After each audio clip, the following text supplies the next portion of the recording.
Bom, pessoal, nessa aula 7 nós vamos estudar sobre teísmo cristão básico, né? O Sérgio deu toda uma base aí para vocês sobre cosmovisão, deu as origens, deu de onde ela surgiu. Nós vimos aí todo o pano de fundo e agora nós vamos entrar, né, na parte das cosmovisões comparadas. E a nossa primeira cosmovisão que vamos estudar, né, com a cosmovisão cristã, nós vamos entrar aí em teísmo cristão básico. De acordo com Ronald Nash, as cosmovisões, elas possuem, todas as cosmovisões, elas possuem pelo menos 5 grupos de crenças, né, que nós vamos chamar de elementos. E esses elementos básicos são o teológico, o metafísico, o epistemológico, o ético e o antropológico. Nós vamos usar o método que o James Sire usa, né, que ele aborda todos esses 5 elementos em forma de 7 perguntas no livro dele, Universo ao Lado. E aí esse método ele é bom porque nós vamos poder comparar todas as cosmovisões a partir dessas 7 perguntas. Segundo James Sire, ele fala que cada cosmovisão considera as seguintes questões básicas: a natureza e o caráter de Deus ou a suprema realidade, a natureza do universo, a natureza da humanidade, a questão quanto ao que ocorre a uma pessoa quando morre, a base do conhecimento humano, a base da ética e o significado da história. No caso do teísmo, a proposição primária concerne a natureza de Deus. Bom, então vamos lá, né? O que ele explicou aqui? São esses 5 elementos que nós acabamos de falar do Ronald Nash. Eu vou colocar aqui para vocês, em algum lugar aqui, a tabelinha para vocês entenderem o esqueminha, aonde que cada uma dessas perguntas entra em cada um desses elementos, que foi basicamente o que a gente acabou de ler, que o James Sire ele está falando. Se a gente der uma olhadinha, a gente vai ver que o elemento teológico, ele está falando sobre a existência de Deus e a sua natureza. O elemento metafísico, ele está falando sobre a realidade última. O epistemológico, ele fala a respeito do conhecimento, né? É possível a gente entender, existe uma verdade, a verdade é absoluta, ou ela é relativa, nós vamos ver isso mais pra frente. O elemento ético, ele fala a respeito da moralidade. E o elemento antropológico, ele fala a respeito da natureza humana. Nós vamos ver tudo isso mastigadinho, né? Eu vou ler agora as perguntas para vocês e aí a gente vai ver onde que cada um dessas perguntas elas entram nesses elementos, beleza? Bom, vamos lá. A pergunta 1, ela fala o que é a realidade primordial, o que realmente é real. Pergunta 2, o que é a natureza da realidade externa, isto é, do mundo à nossa volta. 3. O que é o ser humano? O que acontece com quem morre? 5. Por que é possível fazer alguma coisa? 6. Como sabemos o que é certo ou errado? E 7. Qual é o significado da história humana? Bom, então a partir dessas 7 perguntas, nós vamos estar utilizando elas para a gente comparar todas as cosmovisões a partir daqui. Então vamos lá. O que é a realidade primordial? O que realmente é real? A realidade primordial é o Deus infinito e pessoal, revelado nas Escrituras Sagradas. Esse Deus, ele é triuno, transcendente, imanente, onisciente, soberano e bom. Eu sei que são muitas coisas, mas vamos lá, a gente vai separar isso por partes e eu vou explicar cada uma dessas coisas a respeito de Deus para que a gente tenha tudo mastigadinho. Se a gente for olhar lá na Confissão de Fé de Westminster, a gente vai ter a definição mais clássica protestante a respeito de quem Deus é. Eu vou dar uma olhadinha aqui com vocês. Há só um Deus vivo e verdadeiro, o qual é infinito em seu ser e perfeições. Ele é um espírito puríssimo, invisível, sem corpo, membros ou paixões. É imutável, imenso, eterno, incompreensível, onipotente, onisciente, santíssimo, completamente livre e absoluto, fazendo tudo para a sua própria glória e segundo o conselho da sua própria vontade, que é reta e imutável.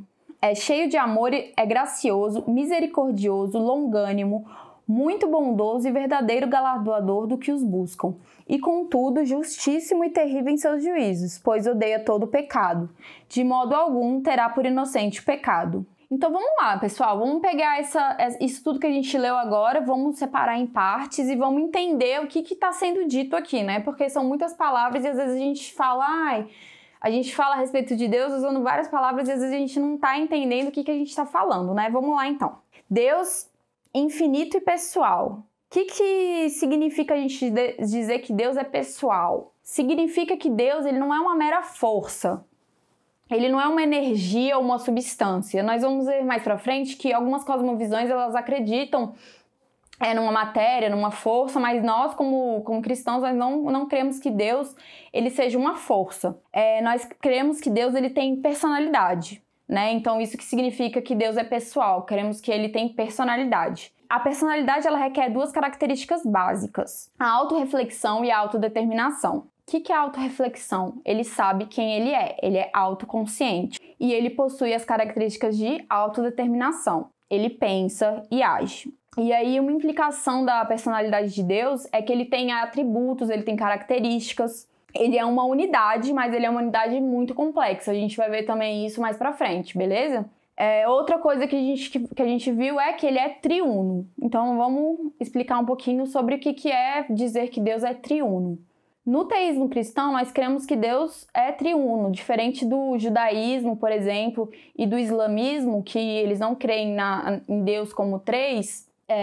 Ele não é apenas pessoal, mas ele também é triuno. Ele existe como uma substância divina, mas ele subsiste como três pessoas. Elas são co-iguais e são co-eternas. O Pai, o Filho e o Espírito Santo são as três pessoas da Trindade. Agostinho, no seu livro A Trindade, ele fala a respeito disso.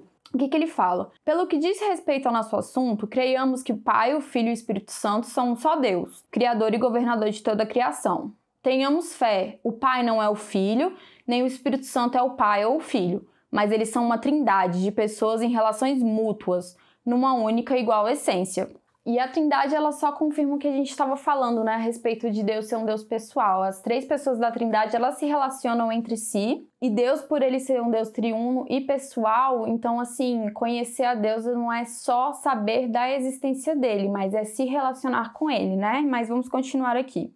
O próximo aspecto de Deus é que ele é transcendente e imanente. Bom, dizer que Deus é transcendente quer dizer que Deus está além do nosso mundo, além de nós e além do nosso mundo. Se nós olharmos para uma pedra, Deus, ele não é a pedra, ele está além da pedra. Se olharmos para um homem, se vocês olharem para mim, Deus não é um homem, Deus está além do homem. E eu digo isso porque quando nós formos estudar outras cosmovisões, por exemplo, o panteísmo, nós veremos que esses conceitos eles se confundem em algumas outras cosmovisões, né? Como eu citei, por exemplo, o panteísmo, eles creem que, por exemplo, a pedra pode ser um Deus, porque Deus, como ele está em todos os lugares, ele pode estar ali naquela pedra. Mas nós, no teísmo cristão básico, nós estamos vendo que não, que Deus ele é transcendente, ele está além de todas essas coisas. E imanente significa que Deus está conosco.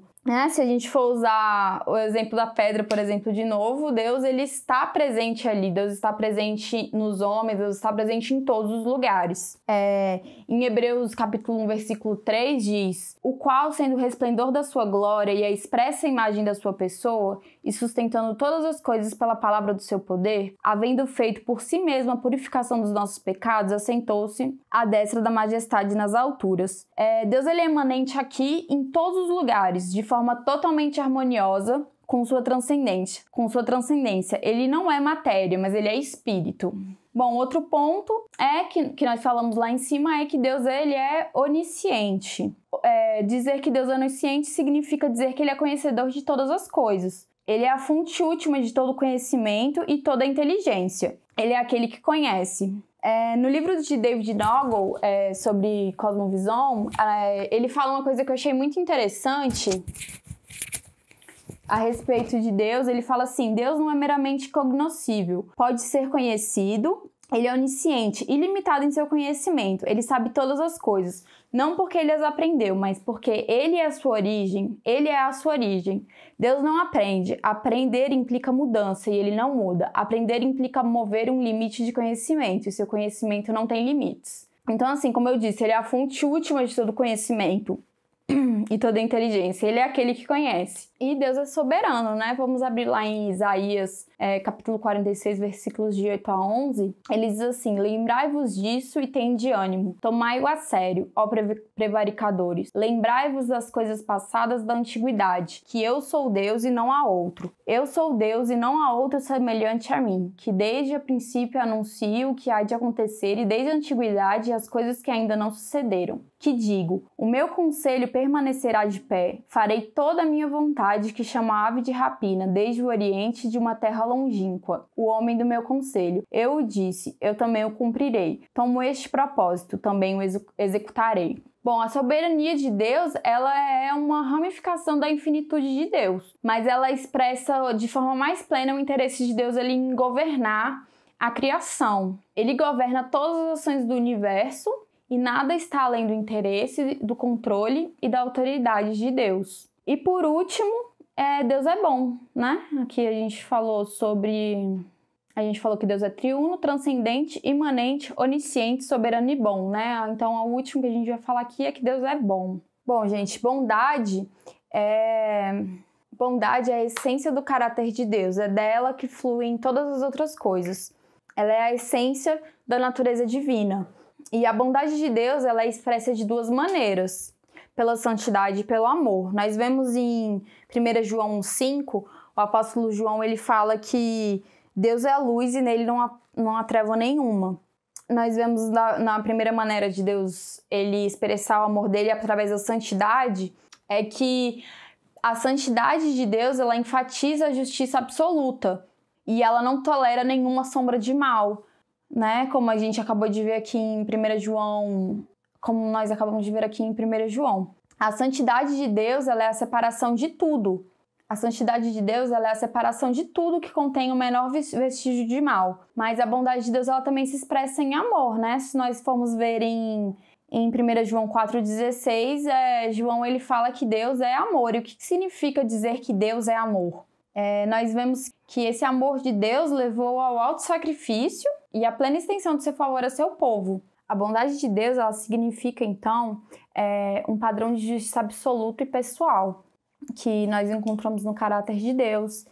E, em segundo lugar, ela demonstra uma esperança para a humanidade, porque nós vemos que Deus, sendo amor, ele jamais vai abandonar a humanidade, né? Isso é importante porque, mais uma vez, quando nós formos ver as outras cosmovisões, nós veremos que em algumas cosmovisões essa esperança não existe, né? E para nós ela existe. Com base na personalidade e no caráter de Deus, nós podemos ter esperança e podemos ter a certeza de que Deus jamais vai nos abandonar. Bom, nós temos uma parte a respeito da bondade que sempre perguntam, né? Bom, se Deus é bom, por que existe a maldade? Esse é um tema um pouco mais complexo, eu vou falar um pouco aqui a respeito disso para vocês, mas eu vou falar de forma muito superficial. O Sérgio ele vai estar abordando isso de forma mais complexa na próxima aula, ele vai estar explicando isso para vocês. Mas assim, só para a gente não passar batido sobre isso. Algumas religiões não cristãs, elas tratam dessa questão da maldade falando como se o mal ele não existisse. Elas tratam do mal como se ele fosse imaginário. Eu posso dizer isso, o hinduísmo ele trata dessa forma. A ciência cristã, elas tratam o mal como se fosse uma ilusão. Agostinho e muitos pensadores medievais, eles explicavam o mal, como eu posso dizer, como se o mal ele fosse uma privação do bem, como se o mal não existisse em si. Se você tira o bem, o mal ele existe, mas ele mesmo por si só não existe, né? Eles tratam o mal como uma questão ontológica, como nós vimos lá, é uma questão antropológica e teológica. Na Confissão de Fé de Westminster, nós lemos assim: desde toda a eternidade, Deus, pelo muito sábio e santo conselho de sua vontade, livre e imutavelmente ordenou tudo o que vem a acontecer. Ainda assim, Deus não é o autor do pecado, nem é violentada a vontade das criaturas, nem a liberdade, ou a contingência das causas secundárias são removidas, antes são estabelecidas. O que ele está querendo dizer aqui? Deus ele é a causa primária de todas as coisas, mas ele não é a causa primária do mal. Deus não é o criador do mal. O mal ele é um produto de causas secundárias, né? Ele está dizendo aqui, se Deus é o criador de todas as coisas, ele é o criador das causas primárias, então ele deve ser o criador do mal. Não. O que ele está dizendo aqui é que o mal ele é fonte ele é produto de uma causa secundária. Se a gente ler aqui nas palavras do próprio João Calvino, ele fala assim: primeiramente deve ser observado que a vontade de Deus é a causa de todas as coisas que acontecem no mundo, e ainda assim Deus não é o autor do mal. Ele acrescenta: Pois a causa imediata é uma coisa e a causa remota é outra. Em outras palavras, Deus não pode fazer o mal e não pode ser culpado pelo mal, embora este seja parte de seu decreto soberano. Eu sei que pode ficar um pouco confuso para vocês agora, mas o que eu quero falar para vocês é só o que eu quero deixar claro nesse primeiro momento, né? Como eu disse para vocês, o Sérgio vai abordar de forma mais profunda esse assunto com vocês, porque, assim, alguns livros, eu tenho até um livro aqui que aborda que Deus, sendo Deus o criador do mal, como ele é o criador de todas as coisas, ele sendo o criador do mal. Não, nós não cremos que Deus é o criador do mal, nós cremos que o mal ele é produto de uma causa secundária e, portanto, Deus não é o criador do mal, né? Como a gente acabou de ler aqui que Calvino falou, como nós lemos lá atrás, quando a gente estava falando sobre as formas como Deus expressa o amor dele, Deus é luz e não há nele treva nenhuma, né? Nessa aula a gente tem muita coisa ainda para falar, pra gente não perder o fio da meada, eu queria só, nessa questão do mal, deixar isso para vocês. Mas, como eu disse, o Sérgio vai tratar mais profundamente esse assunto para vocês, beleza? Então, vamos lá. Agora a gente vai para a nossa segunda pergunta. A primeira pergunta, ela foi um pouco extensa, porque, né, a gente tem muitos aspectos de Deus e eu queria dar uma esmiuçada em cada um deles para vocês, mas agora eu acho que a gente vai andar um pouquinho mais rápido. A segunda pergunta, ela fala sobre qual é a natureza da realidade externa, isto é, do mundo à nossa volta. Essa pergunta, ela tá dentro do âmbito antropológico, tá? Naquele quadro que a gente olhou lá no começo. Então, vamos lá. A realidade externa é o cosmo criado por Deus, ex nihilo. Ex nihilo significa que foi criado a partir do nada, né? Nós cremos que Deus criou criou o universo a partir do nada, para operar com uniformidade de causa e efeito. Nós vamos entender exatamente o que cada uma dessas coisas significam. Como nós vimos lá anteriormente, Deus ele é a causa de todas as coisas, né? Portanto, ele é a fonte de tudo mais que existe. Ainda assim, é importante a gente dizer que o universo, Deus não criou o universo a partir de si mesmo. Ele criou o universo, ele chamou a existência e criou o universo a partir do nada. Ele não criou a partir de si mesmo, ele criou a partir do nada, né? Isso que significa a gente dizer que Deus criou ex nihilo, né? Essa do latim, né? Que significa surgir do nada. Se a gente vê lá em Gênesis capítulo 1, né? Ele falou, haja luz, então, e houve luz, né? Deus criou a partir da palavra todas as coisas, né? Então, como eu disse, os teólogos, eles dizem que Deus criou todas as coisas a partir do nada e não de si mesmo ou de algum caos pré-existente. Nós não cremos nisso. Em segundo lugar, ele criou o cosmo com uma inconformidade de causa e efeito. O que significa a gente dizer isso? O cosmo não foi criado para ser caótico. Isso vai, mais uma vez, de encontro com muitas outras cosmovisões. Nós, no teísmo cristão básico, nós vamos ver que Deus não criou o universo para ser caótico. Ele criou dentro de causa e efeito. Se nós lermos mais uma vez lá em Isaías, porque assim diz o Senhor, que criou os céus, o Deus que formou a terra, que a fez e a estabeleceu, que não a criou para ser um caos, mas para ser habitada. Eu sou o Senhor e não há outro. Não falei em segredo nem em lugar nenhum de trevas da terra. Não disse à descendência de Jacó, buscai-me em vão. Eu, o Senhor, falo a verdade e proclamo que é direito. Nós vemos aqui, né, ele falando que não a criou para ser um caos, mas para ser habitada. O universo, ele é ordenado e Deus ele não apresenta confusão, mas ele apresenta clareza. Nós podemos ver ordem e regularidade no universo. Nós podemos ver que existem regras no universo. Nós podemos saber que o sol vai nascer e que de noite vai vir a lua e as estrelas, e a gente vai ver que em tudo existe uma ordem no universo. A forma como Deus criou é de forma ordenada. E agora a nossa terceira pergunta, ela é mais uma pergunta lá onde Ronald Nest fala dos elementos, é o elemento antropológico, né? O que é o ser humano? Bom, no teísmo cristão básico, os seres humanos foram criados à imagem e semelhança de Deus. Portanto, eles têm personalidade, inteligência, moralidade, senso agrário e criatividade. Nós vamos ver todas essas coisas que cada uma delas significa. Em Gênesis, Deus disse, também disse Deus, façamos o homem à nossa imagem, conforme a nossa semelhança. E mais à frente, criou Deus, pois o homem à sua imagem, A imagem de Deus o criou, homem e mulher os criou. Então, né, o teísmo cristão básico, ele crê que o homem foi criado à imagem e semelhança de Deus. E pelo homem ter sido criado à imagem e semelhança de Deus, isso traz algumas implicações, né? Ter sido criado à imagem e semelhança de Deus diz que o homem herdou algumas características de Deus. Por exemplo, a pessoalidade. Deus é pessoal e o ser humano também é pessoal. Isso é, nós reconhecemos a nossa existência. Nós somos autoconscientes e tomamos decisões de forma não coagida. Isso se chama autodeterminação. Nós somos capazes de agir por nós mesmos. Não, a gente não reage ao ambiente. A gente pode agir de acordo com o nosso caráter e a nossa natureza. Tem um salmo que eu queria ler para vocês. Salmo capítulo 8. Quando contemplo os teus céus, obra dos teus dedos, e a lua e as estrelas que estabeleceste, que é o homem, que dele te lembres, e o filho do homem que te visites. Fizeste-o, no entanto, por um pouco menor do que Deus, e de glória e de honra o coroaste. Deste-lhe domínio sobre as obras da tua mão, e sobre os teus pés tudo lhe puseste. Ovelhas e bois, todos, e também os animais do campo, as aves do céu e os peixes do mar, e tudo que percorre as sendas dos mares. Cada pessoa, ela reflete a transcendência divina. Nós participamos da transcendência divina sobre o ambiente.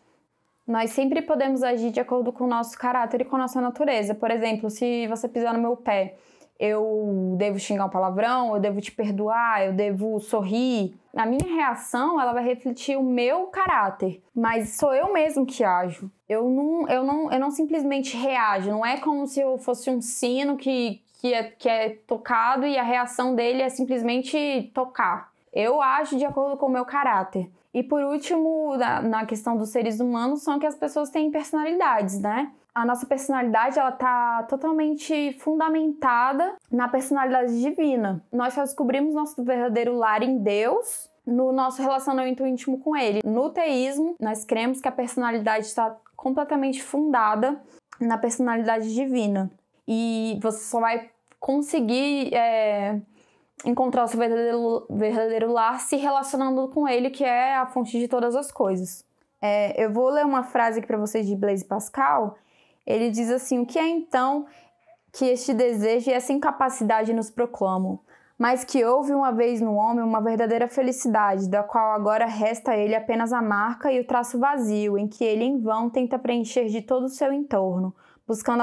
Buscando de coisas ausentes a ajuda, ele não obtém nas coisas presentes. Mas estes são todos inadequados, porque o infinito abismo só pode ser preenchido por um objeto infinito e imutável, isto é, somente pelo próprio Deus. O que Blaise Pascal está falando aqui, né? Por nós sermos a imagem e semelhança de Deus, nós só conseguimos ser preenchidos neles, nós só conseguimos encontrar um real significado para aquilo que nós somos, para aquilo que nós vivemos a partir dele. E aqui Blaise Pascal, ele fala, né, que houve uma vez no homem uma verdadeira felicidade, da qual agora resta a ele apenas a marca e o traço vazio, que ele em vão tenta preencher de todo o seu entorno, buscando de coisas ausentes a ajuda, ele não obtém nas coisas presentes. Que sem a causa primária, a gente só resta o vazio e a gente tenta preencher de todas as formas, tenta preencher com as coisas mais variadas, mas sem aquilo que realmente é a forma que encaixa, sem aquele que é o nosso Criador, a gente vai buscar em vão e nunca vai encontrar o único que pode, né, nos preencher. Huckmacher, no livro dele, Dom Criativo, também ele fala assim: as leis estruturais que constituem o mundo em que nós vivemos não podem ser dissociadas de nosso relacionamento com Deus.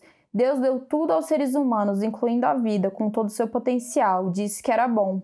Porque toda a estrutura da realidade está baseada em Cristo. As pessoas não podem viver fora de Cristo, arruinar a vida e causar a destruição. Então aqui, né, complementando o que Pascal falou, Huckmacher fala aqui, né, que nós não conseguimos, nós como seres humanos criados à imagem de Deus, nós não conseguimos viver fora de Cristo, né? Sem causar destruição a nós mesmos e arruinar as nossas vidas. Nós fomos feitos para viver em relacionamento com Deus. Nós não fomos feitos para viver a parte de Deus, porque Ele é a causa, Ele é o sentido, Ele é Ele que dá realmente aquilo que nós ansiamos dentro de nós, né? Lá em Efésios fala que Cristo Jesus ele é a pedra angular, né? No qual todo o edifício bem ajustado cresce para santuário dedicado ao Senhor. Mas, bom, resumindo essa parte aí do ser humano, a humanidade ela foi criada à imagem de Deus, ela tem personalidade, inteligência, né? Capacidade de raciocinar e de entender. Ela tem moralidade, né? Ela tem capacidade de reconhecer o certo e o errado, capacidade de reconhecer e entender o bem e o mal. Ela tem senso agrário. O que senso agrário a gente pode substituir por capacidade social, que são nossos desejos e nossas necessidades fundamentais por companheirismo humano, comunidade. E nós temos criatividade, que é a capacidade de imaginar novas coisas, de dotar a coisas antigas novos significados. Eu peguei aqui um trechinho do Sartre, do Universo ao Lado, que ele fala que a inventividade artística é o reflexo da capacidade ilimitada de criar. E, bom, no teísmo cristão, o ser humano ele é digno, mas a dignidade do homem ele não provém do próprio homem, ela deriva de Deus. Eu peguei uma frase do Helmut Tillich, ele fala: sua grandeza se baseia apenas no fato de que Deus, em sua incompreensível bondade, ter concedido a ela seu amor. Deus não nos ama por sermos tão valiosos. Somos valiosos porque Deus nos ama, né? Eu acho que isso resume completamente aí essa questão da dignidade humana. E agora a quinta pergunta é: por que é possível fazer alguma coisa? A resposta dessa pergunta ela se refere ao elemento epistemológico, uma vez que ela aborda a questão do conhecimento, né? Como nós vimos anteriormente. Bom, seres humanos podem conhecer o mundo ao seu redor e o próprio Deus, porque o próprio Deus embutiu neles a capacidade de fazer isso, porque ele desempenha um papel ativo na comunicação com eles. Bom, o fundamento do conhecimento humano está baseado no caráter de Deus como Criador, né? Por termos sido feitos à imagem e semelhança de Deus, Sartre, ele coloca no livro dele que, por termos sido feitos à imagem e semelhança de Deus, nós também podemos ser conhecedores de algumas coisas. Deus, como conhecedor onisciente de todas as coisas, nós, por termos sido feitos à imagem e semelhança dele, podemos conhecer algumas coisas. E, bom, por que o conhecimento ele é possível? Bom, o conhecimento é possível porque existe algo a ser conhecido, né? Existe Deus, existe a criação, existe alguém a ser conhecido. Deus onisciente e os seres humanos que foram criados a partir à imagem e semelhança de Deus. E aqui também tem algo muito interessante, é porque Deus deseja ser conhecido, né? No teísmo nós cremos que Deus deseja ser conhecido e ele se revela e ele toma uma iniciativa na questão da transferência do conhecimento. Nós vamos ver que Deus ele se revela de duas maneiras, a maneira que nós chamamos de geral e de especial. Na revelação geral, Deus fala por meio da natureza e das coisas criadas. Lá em Romanos, né, é um versículo conhecido, ele fala assim: porquanto o que de Deus se pode conhecer é manifesto entre eles, porque Deus lhes manifestou. Porque os atributos invisíveis de Deus, assim o seu eterno poder, como também a sua própria divindade, claramente se reconhecem desde o princípio do mundo, sendo percebidos por meio das coisas que foram criadas. Tais homens são, por isso, indesculpáveis. Então aqui a gente pode ver claramente aqui Paulo falando, né, que Deus se revela através da criação, através das coisas criadas, e que por isso os homens não têm desculpa para dizer que Deus não se revelou a eles, que a eles não foi lhes dado o conhecimento de Deus. Não. Através da revelação geral, nós vemos que Deus se revela a toda criatura através de tudo aquilo que foi criado. Mas a revelação geral ela tem um limite. A partir da revelação geral, nós podemos saber que Deus existe, mas nós não conseguimos saber, por exemplo, que Deus é um Deus triuno. Esse tipo de revelação, a gente vai ver agora que ela é a partir da revelação especial. O que é a revelação especial? É a exposição que Deus faz a respeito de si mesmo, através de meios sobrenaturais. Nós temos, por exemplo, a sarça ardente, né? Nós temos quando Deus escreveu as tábuas da lei e entregou a Moisés. Nós temos, por exemplo, Abraão, quando Deus se revelou a ele. Nós vemos na Bíblia Deus se revelando aos profetas em diversas ocasiões, mas a revelação definitiva que nós temos na palavra é Jesus Cristo. Ele é a revelação especial definitiva de Deus na Terra. Jesus Cristo, ele nos mostrou mais do que qualquer revelação quem Deus é, né? Bom, em resumo, o teísmo, ele declara a possibilidade de comunicação com Deus. Nós cremos que sim, que Deus se comunica de forma clara e que é possível conhecer a Deus, e que não só é possível, como ele fez essa comunicação conosco, e por isso a gente pode conhecer muitas coisas a respeito de Deus e aquilo que ele deseja para nós. Vamos agora para a pergunta 4, ela fala: o que acontece com quem morre? Essa pergunta, ela está lá dentro dos elementos, ela se refere ao elemento antropológico. Para cada ser humano, a morte representa tanto o portão para a vida com Deus e seu povo, quanto o portão para a separação eterna da única coisa que pode satisfazer as aspirações humanas definitivamente. Então, o teísmo cristão, ele entende que as pessoas, elas são transformadas na morte. Elas entram na existência com Deus e o seu povo, a gente chama isso de existência glorificada, ou elas entram na existência separada de Deus eternamente, onde elas mantêm a unicidade delas, só que de forma terrível. Elas ficam separadas eternamente da única coisa que poderia preenchê-los, né?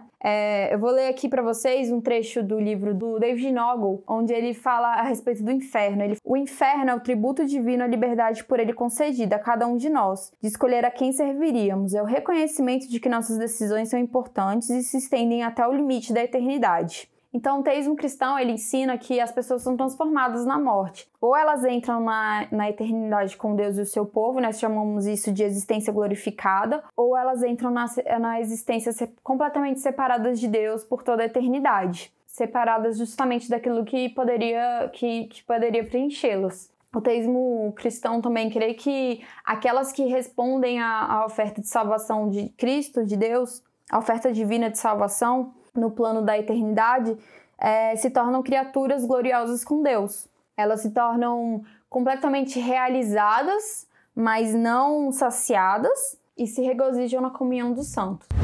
A resposta 6, ela entra no âmbito da filosofia moral, né? Ela fala a respeito de como sabemos o que é o certo e errado, e ela entra na questão da perspectiva da ética cristã. A ética, ela é transcendente e ela se baseia no caráter de Deus como santo, bom e amoroso. Deus, ele é a fonte moral do mundo físico, e essa moralidade, ela é expressa através das suas leis nas escrituras. Através das escrituras nós conseguimos ver todo o princípio, todas as leis e princípios de Deus, e ele se mostra bom e amoroso, e nós podemos ver isso através das leis e princípios que ele deixou nas escrituras. Feitos à imagem de Deus, somos em essência seres morais, e não podemos assim deixar de vincular categorias morais às nossas ações. Nosso senso de moralidade foi violado pela queda e agora só refletimos o verdadeiro bem com imperfeição. O que ele está dizendo aqui pra gente? Deus, ele é o padrão moral do universo. Nós fomos criados à imagem e semelhança de Deus, porém houve a queda, né? O Sérgio explicou bastante sobre a queda na aula passada. E com isso vieram os efeitos da queda na mente do homem. Nós chamamos dos efeitos noéticos da queda. E com isso houve uma quebra na moralidade no homem. A moralidade, ela foi violada. E por isso nós não refletimos com perfeição aquilo que deveríamos refletir, né? Nós não somos padrões de moralidade. Deus é o padrão de moralidade. Portanto, nós não podemos pegar o ser humano como exemplo e definir o certo e o errado a partir do homem.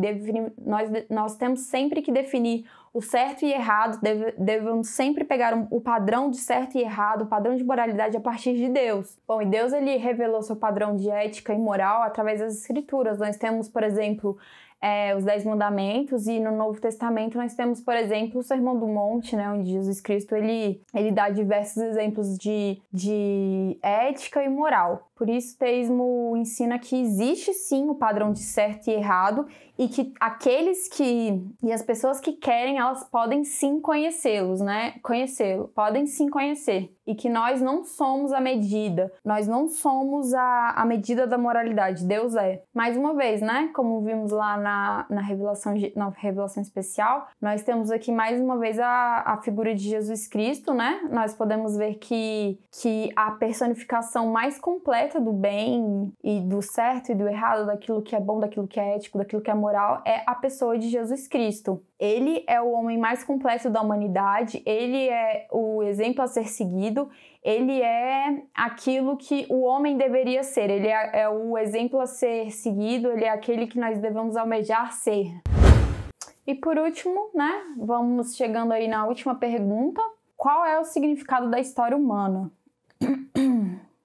A resposta dessa pergunta também entra no elemento antropológico, né? Uma vez que ela fala a respeito da história humana. E aí eu vou ler aqui a resposta que o Sayre deixou no livro dele, né? Bom, de acordo com Sayre, a história ela é linear, uma sequência de eventos significativos que levam ao cumprimento dos propósitos de Deus para a humanidade, né? Mais uma vez vamos entender aí o que significa cada um desses elementos que Sayre ele tá falando aqui. O que significa a gente dizer que a história ela é linear? Bom, ela significa que as ações individuais, por mais confusas que elas sejam, por mais caóticas, elas são parte de uma sequência de início, meio e fim. A história ela não é cíclica, ela não é reversível, ela não é repetível. Uma vez que ela começa, ela tem um fim, ela não pode ser repetida. Nós vamos ver em outras aulas que algumas cosmovisões acreditam que a história ela é cíclica. Que a história ela é cíclica. Nós não, nós cremos que a história ela é linear. Ela tem um começo, um meio e um fim. Uma vez que ela começa, ela segue o seu rumo. Ela tem um fim. Ela é dirigida para um fim conhecido. E mais uma vez, né, isso se deve por causa da soberania de Deus. O Deus que criou até os céus, a terra e tudo que neles existe, ele é soberano sobre todas as coisas, ele está ciente sobre todas as ações humanas, e como nós vimos a respeito da criação, Deus não criou um universo caótico, ele criou tudo de forma ordenada. E quando ele criou o universo, ele criou de forma que a história humana e a nossa história aqui, ela tivesse um começo, um meio e um fim. Então, nós nascemos, nós morremos e nós temos uma eternidade à nossa frente, como vimos, né? O que acontece depois que nós morremos. Nós temos ou uma eternidade com Deus ou uma eternidade separada de Deus. No teísmo cristão, nós entendemos que a história humana é assim que acontece. Nós não temos uma segunda vida, nós não podemos repetir, nós não podemos corrigir os nossos erros numa próxima vida. Nós só temos essa vida aqui para corrigir os nossos erros e para nos arrependermos e para fazer aquilo que é o correto, enfim. Nós queremos que a história é linear, é isso que significa. O aspecto mais importante do conceito teísta da história é o fato dele ter sentido porque Deus, o Logos, o sentido em si, está por trás de todos os acontecimentos, não só sustentando todas as coisas pela sua palavra poderosa, mas também em todas as coisas cooperando para o bem daqueles que amam a Deus, daqueles que são chamados segundo o propósito. Né? E aí eu concluo dizendo que por trás do aparente caos, dos eventos, por trás de toda a loucura que a gente pode ver, no nosso dia a dia, ou no jornal, ou nas coisas que acontecem, nós temos um Deus amoroso e suficiente para todos e está ciente de tudo que acontece e que é soberano sobre todas as coisas. Bom, então, para concluir, a cosmovisão na perspectiva cristã implica a existência objetiva do Deus trinitário, cujo caráter essencial estabelece a ordem moral do universo e cuja palavra, sabedoria e lei definem e governam todos os aspectos da existência criada. Então, a gente vê que a base do teísmo cristão é Deus, ele é a realidade última, ele é o ponto de referência e o objetivo para toda a realidade. E se a gente for ver de uma perspectiva bíblica, o universo ele não é neutro, mas ele vem com um significado intrínseco enraizado em Deus. Deus ele é a razão porque existe algo em vez de não existir nada. E dessa forma a gente vê que no teísmo cristão a gente exclui o relativismo e o subjetivismo, né? Nós vamos ver aí, por exemplo, o relativismo moral-ético, ele diz que não há princípios morais, tem princípios morais universalmente válidos. Não existem, todos os princípios morais são válidos, que o mundo ele não tem características intrínsecas, que existem apenas maneiras de interpretá-los, que não existem realidades absolutas. Nós vemos no teísmo que sim, nós cremos numa realidade absoluta, nós cremos numa verdade absoluta que está completamente enraizada em Deus, nós cremos que Deus é a base de toda a moralidade, nós cremos que Deus é a verdade absoluta, que sim existe o certo e o errado, que sim existe a verdade, existe o bem e o mal, né? Nós vamos ver aí algumas cosmovisões, a questão do dualismo. O teísmo cristão ele acredita em absolutos, né? Nós vimos aqui que sim, nós acreditamos em absolutos morais e éticos, e que o teísmo está completamente enraizado em Deus. Bom, nas próximas aulas nós vamos estar aí analisando outras cosmovisões. A próxima aula vai ser com o nosso professor Sérgio Thiago. Eu espero que vocês tenham gostado dessa aula e eu vejo vocês na próxima aula, só que eu vou estar atrás das câmeras. E é isso aí, pessoal. Valeu e boa semana!